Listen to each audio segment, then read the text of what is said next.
किताब 9 उनकर प्रसिद्धि दुनिया के हिला डेला। अध्याय 49 रहस्यमयी पहाड़ी गांव। आसमान में सूरज ऊंच रहे। रेनॉल्ड्स एक घड़ी एगो खास बढ़न पहाड़ से होके पैदल यात्रा करत रहले। हमरा अब तक अराजक भूमि में प्रवेश करे के चाहत रहे। रेनॉल्ड्स खुदे बहुते साफ ना रहले कि ऊ कतना दूर चल गइल बाड़न। 10 दिन ले हड़बड़ी कैला का बाद रेनॉल्ड्स आमतौर पर जवना दिशा में सबसे उजाड़ लागत रहे उहे दिशा में चलत रहले।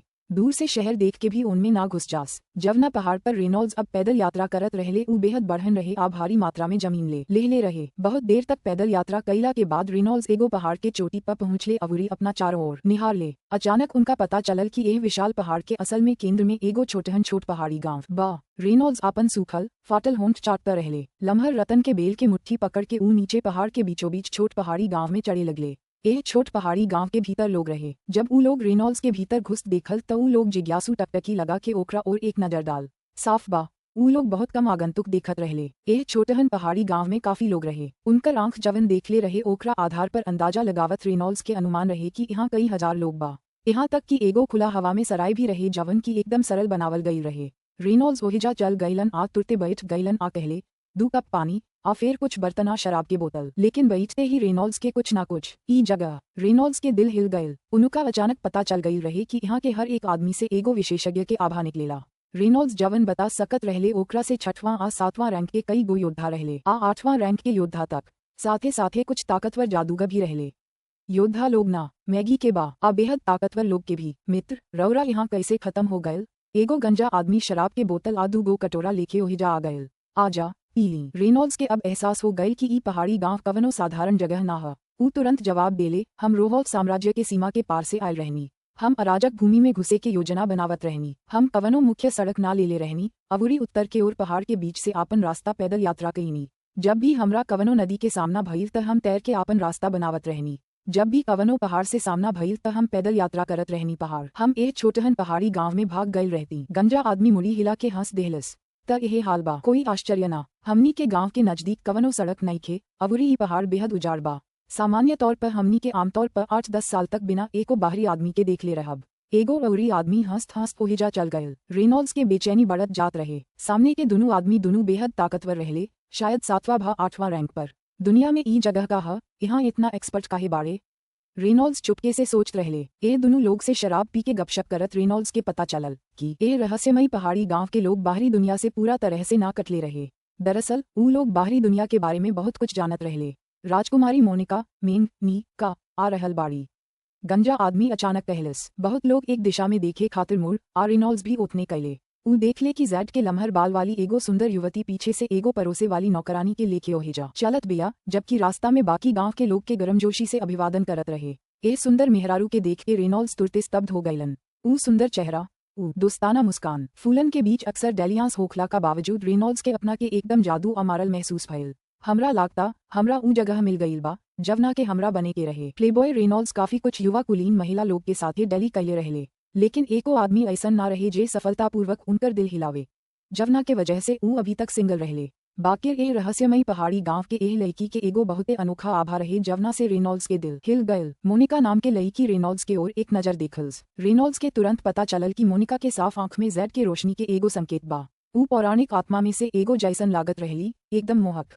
मोनिका हंस के उनका से बात कैली। नमस्कार बा बाहर के आदमी। रेनॉल्ड्स तुरते खड़ा होके बहुते शिष्टाचार से कहले सुंदर राजकुमारी मोनिका हमार नाम रेनॉल्ड्स है। मोनिका अचानक रेनॉल्ड्स के बायां हाथ पर एक नजर देख ली। ऊ अचरज से आपन मुंह खोल ली फिर रेनॉल्ड्स के ओर देख ली। तोहार हाथ के का भयल केहू घवाहिल हो गयल बा? रेनॉल्ड्स लापरवाही से कहले। मोनिका तुरंत उनका ओर बढ़ गईली। हाथ तान। रेनॉल्ड्स कवनो सवाल ना पूछले तुरंत आपन बायां हाथ बढ़ा देले। ओ स्टील के चिमटी से जवन घाव छोड़ गए रहे ऊ देख के दिल हिलावे वाला भयावह रहे। मोनिका के होंठ तनी हिल शुरू हो गए। आ कुछ देर बाद रेनॉल्ड्स के बायां हाथ में रोशनी के अनगिनत धब्बा में राज नेहन निहारिका नेहन घुस गई। रेनॉल्ड्स के साफ साफ बुझात रहे कि उनकर बायां हाथ के घाव तेजी से ठीक हो रहल बा आ ओकरा से दूगो नया अंगूरी निकलत रहे। पलक झपकते रेनॉल्ड्स के बायां हाथ एकदम सही हालत में आ गयल जैसे कि ओकरा कबो चोट ना लागल होखे। ई रेनॉल्ड्स चौंक गईलन। आऊ अचरज से मोनिका नाम के युवती के एकटक देखत रहले। उनका उम्मीद ना रहे कि मोनिका नाम के ई युवती हल्का स्टाइल के मैगस हई आ बेहद ताकतवर हई। उनकर शक्ति रेनॉल्ड्स से एक विट भी कम ना रहे। जब रेनॉल्ड्स मोनिका के चेहरा पर एकाग्रता के भाव देख ले त तुरंत उनकर दिल बेतहाशा धड़कए लागल। के बा रात हो गयल। पश्चिम में सूरज डूबत रहे आ आसमान में ढेर सारा लाल लौनिया बादल रहे। पहाड़ी गांव के किनारे घास पर रेनॉल्ड्स आ मोनिका एक दूसरा के बगल में चलत रहले। रेनॉल्ड्स मोनिका के खूबसूरत चेहरा के देखले आ अपना दिल में संतोष के भाव महसूस भयल। यहाँ के ये रहस्यमयी पहाड़ी गांव में अब 1 महीना से अधिका हो गए रहे। पहाड़ी गांव में केहू उनका के जाए के सुझाव ना देले रहे। पहाड़ी गांव में अपना महीना के दौरान रेनॉल्ड्स के पता चलल रहे कि यहाँ के गांव के लोग के विशाल बहुमत कबो पहाड़ी गांव से ना निकल रहे। बहुत कम प्रतिशत लोग ही कबो कबो बाहरी दुनिया की यात्रा करत रहे। लफ्तत घड़ी ऊ लोग बाकी गांव के लोग के बाहरी दुनिया के घटना के जानकारी देत रहे। मोनिका के उम्र महज 20 साल रहे, बाकिर ऊ पहले ही से 7वां रैंक के हल्का स्टाइल के मैगस रहली। प्रतिभा के मामला में ऊ असल में रेनॉल्ड्स से बेहतर रहली। ऊ रेनॉल्ड्स से भी ज्यादा प्रतिभाशाली रहली। हम ऐसन आगे नहीं की चल सकत। हमरा अपना माई बाबूजी अवूरी थर्ड ब्रो के सूचित करे के बाकी हम जिंदा बानी। रेनॉल्ड्स अपना दोस्त न आ परिवार से मिले के चाहत रहले, बाकिर मोनिका के उनुका प्रति आकर्षण बस बहुते मजबूत रहे। आ मोनिका खातिर ई बाहरी आदमी रेनॉल्ड्स के बहुते बात मालूम रहे। जब भी ऊ उनका से गपशप करत रहली त मोनिका के पता चलत रहे कि ऊ बाहरी दुनिया के बारे में बहुत कुछ जान सकेली। रेनॉल्ड्स बातचीत करे में खास तौर पर निपुण रहले। ऐसे मोनिका जब भी उनका साथे रहली त बहुत खुश हो जात रहली। अगर हम हमेशा मोनिका के साथे रहती त ई कितना बढ़िया होई। रेनॉल्ड्स के दिल उम्मीद से भरल रहे। मिस मोनिका के कहना बा। ओह लोग के पीछे से अचानक आवाज आयला, एगो चांदी के बाल वाला अजबूर आदमी ओह लोग का और बढ़। रेनॉल्ड्स चौंक गयलन। ऊ एक आदमी के ओह लोग का लगे आवत देखले ना रहले।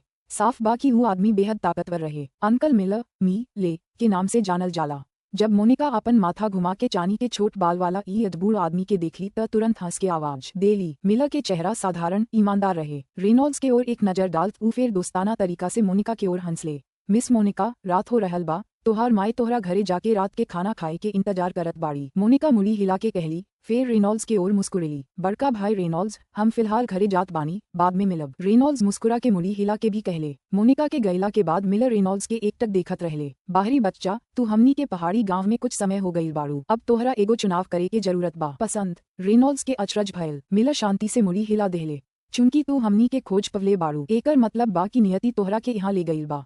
अब तोहरा लगे दुगो विकल्प बा। पहला बा कि हमेशा खातिर हमनी के पहाड़ी गांव में रहब, अवुरी हमनी के गांव के लोग में से एगो बनब, कबो ना छोड़े के। दूसरा बा कि तुरंत निकल जाई, अवुरी फेर कबो ना घुस जाइब। आपके लगे सिर्फ 2 विकल्प बा। यदि आप ना मानब त आपके मौत जरूर हो जाए। एह ठंडा शांत शब्दन से रेनॉल्ड्स के दिल से हर गयल। हमेशा खातिर छोड़ देहल जाव, भा अब कबो पहाड़ी गांव से ना छोड़ जाव। रेनॉल्ड्स दोनों में से कवनो विकल्प ना कईल चाहत रहले। मिस्टर मिलर, रेनॉल्ड्स हड़बड़ा के कहले, हमरा जवन मालूम बा ओकरा आधार पर का गांव में कुछ लोग ऐसन नइखे जे बीच बीच में बहरी निकल जाला। मिलर ओकरा और एक नजर देखले, फिर ठहाका मार देहले। सच बा, हमनी के पहाड़ी गांव में सालाना मुकाबला होला। ए टूर्नामेंट के दौरान जे केहू भी टॉप 10 में जगह बनावला ओकरा गांव छोड़ के बाहरी दुनिया के यात्रा करे के अनुमति बा। लेकिन आपके वर्तमान शक्ति के देखत रहुआ हमनी के टॉप 100 में भी रैंकिंग नहीं की कपावत, टॉप 10 में तब बहुत कम। रेनॉल्ड्स बहुते बेचैन रहले। हालांकि हम फिलहाल रैंकिंग नहीं की बना सकत, लेकिन भविष्य में हो सकता। रेनॉल्ड्स अपन फैसला पहले ही कर चुकल रहले। मिस्टर मिलर, हम ए गांव के सदस्य बने के फैसला कैले बानी। हालांकि रेनॉल्ड्स अपना माई बाबूजी से प्यार करत रहले, लेकिन जब ऊ सेना में रहले त अक्सर 1-2 साल तक बिना एको बेर माई बाबूजी के देखले चल जात रहले। जबले उनकर माई बाबूजी के मालूम रहे कि ऊ जिंदा बाड़े, तब तक बस इतने बात रहे। भविष्य में उनका ओ लोग से मिले के मौका मिलित, कवनो खास दिक्कत ना होखे के चाही। रेनॉल्ड्स के मालूम रहे कि उनकर माई बाबूजी निश्चित रूप से 1-2 सदी अउरी जिंदा रह सकेले। लेकिन मोनिका, रेनॉल्ड्स के चिंता रहे कि अगर ऊ चल गईले त उनका जीवन भर पछतावा हुई। मिलर तनी मुड़ी हिला देहले। गांव में राउर स्वागत बा। याद राखी, रउआ के बिना अनुमति के गांव से बाहर निकले के इजाजत नइखे। अगर पता चलल कि रउआ निकलले बानी, रउरा जरूर मारब। कुछ हो होखे, रउआ ये बात पर कवनो शक ना रखल बेहतर रहे कि हमनी के गांव कितना ताकतवर बा। मिलर तुरंत मुड़ के जाए के तैयारी कइले। मिस्टर मिलर साहब, रेनॉल्ड्स हड़बड़ा के कहले। मिलर ओकरा और देखे खातिर मुड़ गइलन। का जब गांव के बाकी लोग चल जाए त का उ लोग हमरा के कवनो संदेश के आगे बढ़ावे में मदद कर सकेले? रेनॉल्ड्स पूछले। मिलर मुड़ी हिला के कहले, हाँ उ लोग कर सकेले। हालांकि आप गांव के संबंध में कवनो जानकारी के खुलासा नहीं की कर सकत। 2 दिन में हम गांव छोड़ देब। अगर आपके कवनो संदेश बा त हम आपके ओकरा के संचारित करे में मदद कर सकतानी। रेनॉल्ड्स के खुशी के लहर लागल। आऊ हड़बड़ा के कहले, लॉर्ड मिलर, जब रउरा गांव से निकल तक कृपया डॉसन कंग्लोमेरेट के कवनो शाखा में जाके बता दी कि हम रेनॉल्ड्स डंस्टन मरल नइखी, अभी हम खुशी से जिंदा बानी। हमरा उम्मीद बा कि हमार दोस्त आ परिवार हमरा खातिर चिंतित ना होखी। द डॉसन कंग्लोमेरेट के। मिलर ओकरा और एक नजर देखले, फिर मुड़ी हिला देहले। लॉर्ड मिलर के बा। रेनॉल्ड्स के अचानक कुछ एहसास हो गई। ऊ कहले कि का आप सिर्फ इना कहले रहनी कि सालाना टूर्नामेंट में सिर्फ टॉप 10 के ही यात्रा करे के इजाजत बा? काहे अईसन बा कि जब मन करे तब जा सकतानी? मिलर ओकरा और एक नजर देखले। एक बेर रउरा हमरा सत्ता के स्तर पर आ गईला का बाद जब मन करे तब हम चल सकेनी। बोलत बोलत एके हरकत से मिलर अचानक रेनॉल्ड्स के सामने से गायब हो गईलन। रेनॉल्ड्स के दिल सदमा से भर गयल। ई गति बस बहुते भयावह रहे। मिलॉर्ड, ऊ रेनॉल्ड्स बहुते ताकतवर नइखे, बाकिर लागत बाकी मिस मोनिका के लागत बाकी। मिलर सम्मान से एक तरफ खड़ा हो गइलन जबकि एगो सुंदर परिष्कृत दिखाई देवे वाला अधबूढ़ आदमी जेकर लम्हर करिया बाल रहे पत्थर के कुर्सी पर बैठल रहे, लापरवाही से शराब के चुस्की लेत रहे। परिष्कृत अधबूढ़ आदमी शांति से हंस रहे। मोनिका के आजाद बाकी ऊ जेकरा के चाहत बाड़ी ओकरा के पसंद करे के।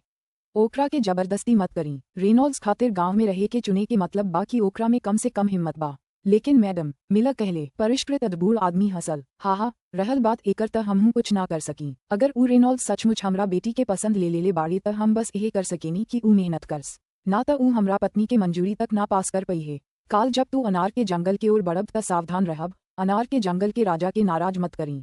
परिष्कृत अधबूढ़ आदमी मिलर के ओर एक नजर देखल्स।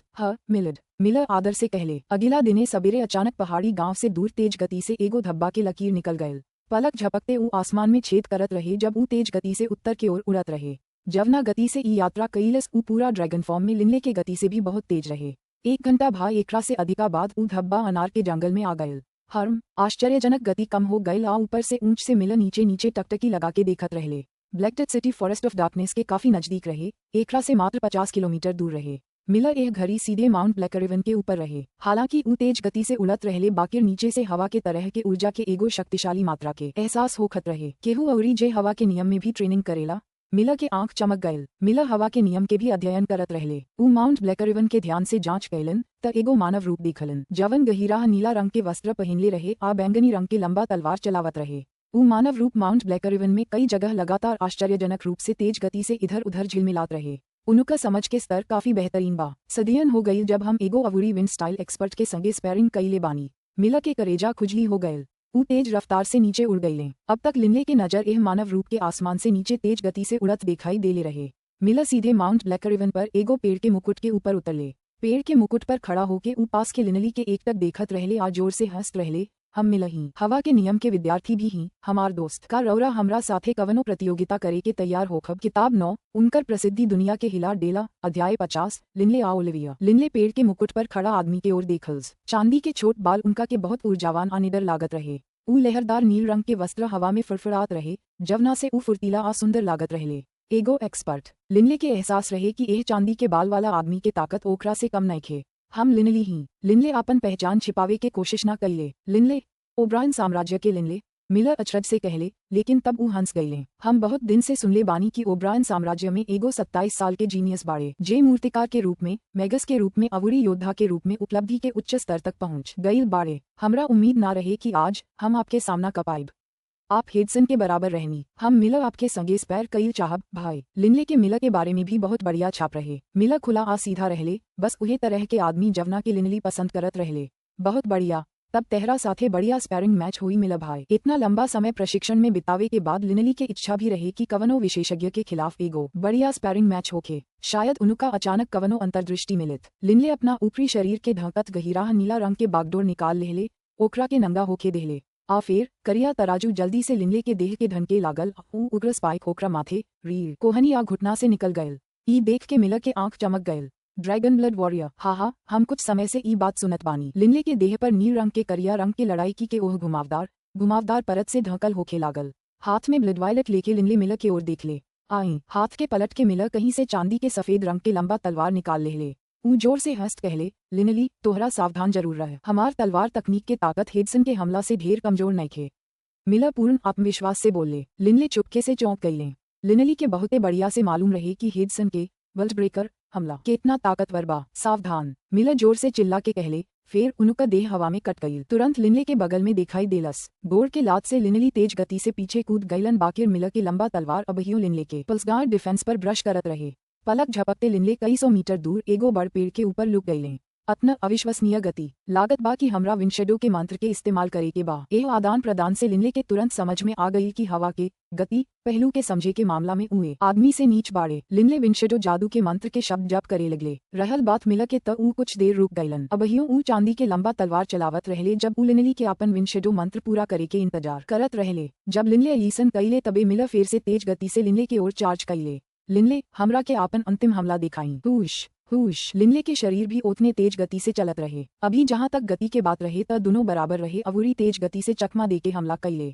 हमलावर मिलर के ओर हाथ के पलट के लिनले रिपलिंग विंड तकनीक के इस्तेमाल कईले अवूरी पल भर में अनगिनत बैंगनी रंग के तलवार के नोक नीचे कट गईल, जवना से मिलर के पूरा शरीर ढक गईल। बहुत नीमन। मिलर जोर से हंसले आ अचानक चांदी के सफेद लम्हर तलवार जैसे धीरे धीरे उनका सामने एगो गोल खींच रहे। हालांकि ई धीमा लागत रहे, बाकिर वास्तविकता में लिनले के रिपलन विंड हमला मिलर पर उतरे में कामयाब होके से पहले ऊ सब बोह सकल से तबाह हो गए। लिनले चुपके से गदगद हो गईले का मिलर हवा के कवनों प्रकार के बेहद धीमा पहलू में प्रशिक्षण ले बाड़े। धीमा तेज तथाकथित धीमा आ तेज शुद्ध रूप से गति के ना रहे, ये एगो उच्च स्तर के समझ के बारे में रहे। जैसे कि मिलर के हमला भले धीमा लागत रहे, बाकिर वास्तविकता में ई लिनले के रिपलन विंड तकनीक से तनको धीमा ना रहे। मिलर हमार एगो अवरी हमला ले ली, लिनले जोर से चिल्ला के कहले। लिनले और मिलर लगातार चकमा देत रहले। पेड़ के पति के खिलाफ हर हल्का नल के संगे दोनों लोग तुरंत तेज गति से दिशा बदल सकत रहले। अचानक माउंट ब्लैकरिवन के ऊपर हवा में एक बेर फेरू दोनों जने के टक्कर हो गए। लिनले के सपना निहन ब्लड वायलेट लंबा तलवार में लागत रहे कि बेहद तेज गति के संगे संगे बेहद धीमा टैंक दोनों के समेत ले बा, जवन की ये दोनों ध्रुवीय विपरीत के मिला के एगो सही लागत समग्रता में बदलत रहे। बहुत नीमन। मिलर अचरज के खुशी के एगो जोरदार चिल्लाहट छोड़ लें। मिलर के लंबा तलवार की गति अचानक कम होके बेहद निचला स्तर पर पहुंच गई, जैसे कि ओकर वजन 10 खरब पाउंड होके अवरी मुश्किल से हिल सकता। लिनली के एहसास हो गए कि विरोधी के तलवार के चाल कितना बेहद आलसी हो गए बा, बाकिर उनकर ब्लड वायलेट तलवार एह तलवार के तोड़े में असमर्थ रहल। बूम, दोनों तलवार के टक्कर हो गई। लिनली के लागल जैसे अचानक तेज गति से 10 खरब पाउंड के कवनो चीज उनका के टक्कर मार देहले होखे। उनकर देह सिहर गईल, आपास के पहाड़ी चट्टान से उड़त भेजल गईल, जवन पहाड़ के दिल में चकनाचूर हो गईल। चट्टान पर अब इंसान के आकार के सुरंग लुप्त रहे। हुश बा। कुछ देर बाद लिनले उड़ के वापस बाहर आ गईले। मिलर बेहद उत्साहित रहले। लिनली राउर तलवार कला धीमा आ तेज दू गो बिल्कुल विपरीत पहलू। मिलर के लागल की जैसे उनका दिमाग के भीतर कवनो रोशनी निकल गईल होखे, जैसे उनका अचानक कुछ एहसास हो गईल होखे। लिनली भी बेहद चौंक गईले और खुश भी हो गईले। लिनले के होंठ के कोना से नीचे पीछे चलत खून के ओह रेखा के परवा तक ना रहे, बस एक गो बात सोच रहले कि ऊ तलवार के तकनीक जवन उनकर प्रतिद्वंदी अभी अभी इस्तेमाल कैले रहले। ऊ कहले कि मिलर हमरा रिपलन विंड हमला के खिलाफ एगो एलिसन तकनीक के इस्तेमाल कैले जवन की हवा के झोंका निहन कोमल रहे, लेकिन उनका अभी इस्तेमाल कईल गई ई तकनीक बेहद शक्तिशाली रहे। केडसन के वर्ल्ड ब्रेकर तकनीक से एक विट भी कम ना रहे। यदि ई तथ्य ना रहित कि हमरा थर्बिंग पल्स ऑफ द वर्ल्ड के बारे में कुछ अतिरिक्त जानकारी मिलल बा, त शायद हम गंभीरता से रहनी चोटग्रस्त। ऊ तलवार के तकनीक हवा के नियम के धीमा पहलू के एगो भिन्नता से निकल रहे। ओह पल में लागल जैसे अंतरिक्ष खुद जम गईल बा। लिनली के अबहियों साफ साफ याद आवत रहे कि ओह तलवार के सामना करत घड़ी उनका कैसन लागल रहे। ऊ तलवार इतना धीरे धीरे चलत रहे जैसे ओका वजन 10 खरब पाउंड होखे, बाकिर अंतरिक्ष खुदे भी जम गईल बुझात रहे। लिनली के साफ साफ एहसास हो गईल रहे कि उनकर प्रतिद्वंदी के तलवार बेहद धीमा बा, लेकिन ए बात के बावजूद कि उनकर आपन तलवार बेहद तेज रहे, ओह पल में ऊ कवनो तरह से उनकर प्रतिद्वंदी के तलवार से तेज ना रहे। मिलर और लिनली दोनों जने के चेहरा पर अचरज के खुशी के भाव रहे। ऊ लोग वहाँ हवा में खड़ा होके मुस्कुरैले। अपना मनन से उबरत दोनों जने एक दूसरा के देखले आ मुस्कुरैले। साफ बा कि दोनों जने के कुछ खास जानकारी मिल गईल रहे। लिनले हम कबो सोचे ना रहनी कि असल में दुगो विपरीत पहलू के इस्तेमाल एक दूसरा के सहायता करे खातिर कईल जा सकता। तू सचमुच हमरा के मदद कईले बाड़ू। मिलर तनी उत्साहित रहले। सच हूँ ओह रहस्यमयी पहाड़ी गांव में उनकर कवनो दोस्त हवा के नियम के प्रशिक्षण ना लेहलस आए तरह से ऊ लोग उनकर मदद ना कर पवलसी। लिनले धन्यवाद के शब्द भी बोलले। मिलर हम मनन करत रहनी कि धीमा अवूरी तेज पहलू के विश्लेषण कैसे जारी राखल जाए, अवूरी एकरा के कैसे प्रशिक्षित कईल जाए। आप हमरा के साफ साफ देखे में मदद कईले बानी कि हमरा एकरा खाती भी कैसे जाए के चाही। जहाँ तक हवा के नियम के बारे में हमार अंतर्दृष्टि के बात बा, हमरा लगे एकरा से गहीरा अंतर्दृष्टि नहीं के जवन की रोआ के देखा सकीले। चली फिलहाल एकरा पर एगो स्टॉप बोलवल जाए, रोआ का कहब। लिनले सलाह देहले। मिलर आपन होंठ कुरकुरा देहले। लिनले मामूली मत होक, हमरा मालूम बा कि राउर असली सबसे ताकतवर हमला भारी तलवार से होला। कथित तौर पर हेडसन के हास्यास्पद रूप से मजबूत बचाव के बावजूद ऊ अभी भी तोहरा से बहुत घायल हो गई रहले। आ जा हम एक बेर कोशिश करी, मिलर उम्मीद से कहले। लिनले तनी सा कुचाई। एक बेर पृथ्वी के गहरा सच्चाई के इस्तेमाल हो गईल त ई बहुते खतरनाक हो जाए। हो सकेला कि ओकरा के मार देहल जाव। ठीक बा लिनले, बस आ जा, हमरा आपके सबसे ताकतवर हमला के स्वाद लेवे दी। हमार बचाव बेहद दुर्जेय बा। मिलर आत्मविश्वास से हंसले। ई देख के कि ऊ आदमी कितना आत्मविश्वासी बा आ कैसे ऊ लिनले से बार बार हमला करे के निहोरा कैले बा। लिनली मुड़ी हिला देहलन। एकरा साथे साथे लिनले आपन मन बना लेले रहले कि ऊ पृथ्वी के गहीरा सच्चाई के 100 परतदार तरंग के हमला के निष्पादित करी है। ऊ 138 लेयर्ड वेव के अपना सीमा तक ना जात रहले। उनका प्रतिद्वंदी के जवन ताकत दिखावल गईल रहे ओकरा के देखत ओकरा 100 परतदार लहरन के सामना करे में सक्षम होखे के चाही। माउंट ब्लैकरिवन के ऊपर के हवा में लिनले आ मिलर एक दूसरा के सामने खड़ा रहले। लिनले अब अडामेंटाइन भारी तलवार चलावत रहले। आई मिलर तनी उत्साह से कहले, मिलर सावधान रह। बोलत घड़ी लिनले अचानक मिलर की ओर चार्ज हो गईले। जवना से एगो भयानक सोनिक बूम पैदा हो गई। मिलर बस खड़ा रहले, लापरवाही से आपन चांदी के लंबा तलवार चलावत रहले आ धीरे धीरे ओखरा के अपना सोझा लहरावत रहले। अंतरिक्ष एक बेर फेरू जम गयल। लिनले के अधिक भारी तलवार फुर्तीला आ हल्का से नीचे की ओर चकनाचूर हो गयल। चांदी के लम्हर तलवार जवन बहुत हल्का रहे, लेकिन लागत रहे कि ओका वजन 10 खरब पाउंड रहे। एगो अडामेंटाइन भारी तलवार जवन बहुत भारी रहे, फिर भी बहुत फुर्तीला आ इनायत से चलत लुकत रहे। जैसे ही अडामेंटाइन भारी तलवार ओह चांदी के लम्हर तलवार का लगे आ गयल त ऊ जमल जगह का भीतर फांस गयल। दोनों तलवार एक दूसरा के काट देहलस। बूम। पृथ्वी के गहीराह सच्चाई, 100 परतदार लहर। लिनली के जवन बात चौंका देहलस ऊ कि जब ऊ कंपन तरंग ओह जमल अंतरिक्ष से गुजरत रहली सतऊ जल्दीए शक्ति में कमजोर होके लागल। जब तक ही ओहिजा से गुजर के मिलर के शरीर में घुसल तबले ओकर आधा से अधिका शक्ति खत्म हो गयल रहे। लेकिन एकरा बावजूद मिलर के आंख चमक गयल। उनकर पूरा देह अचानक ऊर्जा के लहर से घेर ले रहे। लेकिन एकरा बावजूद भी उनकर होंठ के कोना से खून के संकेत निकल रहे। ऊ अचरज से लिनली के एक तक देखत रहले। लिनले, राउर हमला सचमुच अजीब बा। हमार बचाव बहुत खास मानल जा सकता, लेकिन राउर हमला जब विशेषज्ञ लोग लड़ाई जरूर करत रहे त ओह लोग के गति, रक्षा आ हमला में निपुण होके के पड़ी। अगर कवनो एक इलाका में कमजोर रहित त फिर खतरा में पड़ जास। मिलर के बचाव भी बहुत खास रहे। जैसे जैसे ऊ अपना शरीर में ड्रैगन ब्लड बैटल क्यू के घूमत गईलन। लिनले के घाव तेजी से ठीक होके लागल, बाकिर ऊ अचरज से मिलर के एक तक देखत रहले। मिलर, तोहार ऊ तलवार, हमरा ई एहसास होखत रहेला कि लागत बा कि एकरा से खुदे स्पेस बदल गयल बा। ठीक यही से कि अंतरिक्ष में बदलाव आ गयल रहे कि लिनले के कंपन हमला ओकरा से गुजरत घड़ी इतना कमजोर हो जात रहे। मिलर हंस के कहले, ऐसे वाकई में जगह बदल जाला।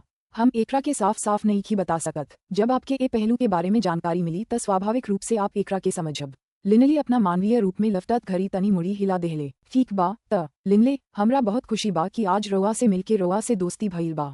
अगर रोआ कबो हमरा के खोजे आवे के चाहत बानी त रोआ अराजक भूमि के दक्षिणी हिस्सा में आ सकेनी। उहाँ एगो अपेक्षाकृत जानल मानल शहर बा जवना के साउथ माउंट सिटी के नाम से जानल जाला। साउथ माउंट सिटी से मोटा मोटी 100 किलोमीटर दक्षिण में एगो बड़ पहाड़ बा आ ओह पहाड़ के भीतर एगो छोट पहाड़ी गांव बा। हम उहाँ रहत बानी। मिलर हंस के कहले। लिनले सराहना में मुड़ी हिला के कहले, जब हम आजाद होखब त जरूर जाइब। हमार कई गो बढ़िया दोस्त, साथ ही हमार प्रभु भी उहाँ रहेले। अगर रोआ उहाँ आके स्पैर करब त रोआ भी जल्दी सुधार करब। मिलर गर्मजोशी से कहले। अंधेरा के जंगल में हमार कुछ धंधा बा, फिलहाल तेहरा के विदाई देवे के पड़ी। मिलर से विदाई देला के बाद लिनले देखत रहले कि मिलर तेजी से उत्तर के ओर उड़त रहले, अंतहीन वन ऑफ डार्कनेस में।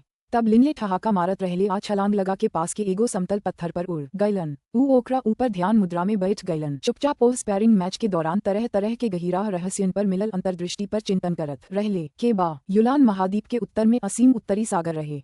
उत्तरी सागर के उत्तर में आर्कटिक आइस कैप रहल। आर्कटिक आइस कैप बेहद विशाल रहल, पूरा यूलान महाद्वीप से कई गुना बढ़ रहल। हालांकि कुछ शक्तिशाली जादुई जानवर सब के छोड़ दिहल जाए जे ओहिजा रहत रहले। लगभग कौनो निवासी ना रहले। आर्कटिक आइस कैप के निर्माण बेहद कड़ा बर्फ से बेसी कुछ ना भयल। हुश। ठंडा हवा बर्फ के टुकड़ा के कतरत बर्फीला चाकू निहन ग्लेशियर के बीच से गुजरत रहे। आर्कटिक आइस कैप एगो बेहद ठंडा जगह रहे, आ बेहद खतरनाक भी। ताकतवर योद्धा लोग के भी यहाँ रहे में बहुत दिक्कत हुई। हालांकि एक कड़ुआ उजाड़ माहौल में कुछ विशेषज्ञ जरूर रहले जे एहिजा चुपचाप रहत रहले।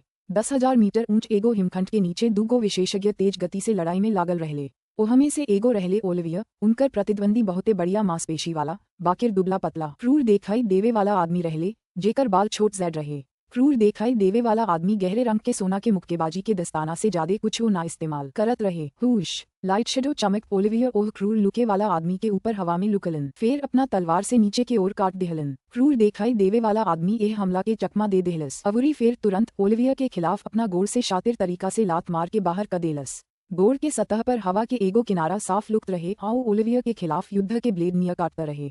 हवा के ब्लेड लिनले के टेम्पोस ऑफ द विंड तकनीक से बनल ब्लेड से कहीं अधिका अलग आलुकत रहे।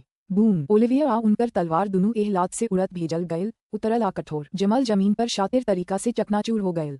बूम। बर्फीला जमीन अलग हो गयल आ दर्जनों विशाल दरार लुका। ओलिविया एक मुंह से ताजा खून जमीन पर उल्टी कर देहले। हमफ। ओलिविया, तू लॉर्ड रदरफोर्ड ला सी फू डे के चुनौती देवे के हिम्मत बा। तू हमरा के हरा भी नहीं खू। आर्कटिक आइस कैप में तू निचला पायदान से ज्यादा कुछ हो नहीं खू। कड़ा ट्रेनिंग करी। क्रूर देखाई देवे वाला आदमी ठंडा से कहलस। आ फिर ऊ तेज गति से आसमान में उड़ गयल, ओह विशाल हिमखंड में गायब हो गयल जवन 10,000 मीटर ऊंच रहे। ओलिविया एक बेर खांसी कैलन, फिर खड़ा हो गयलन। हिमखंड के ऊपर के ओर एक तक देखत ऊ कहले, अगिला बेर त हम तोहरा के जरूर हरा देब। आ फिर ओलिविया के देह टिमटिमात रहे, फिर बर्फीला जमीन से गायब हो गयल।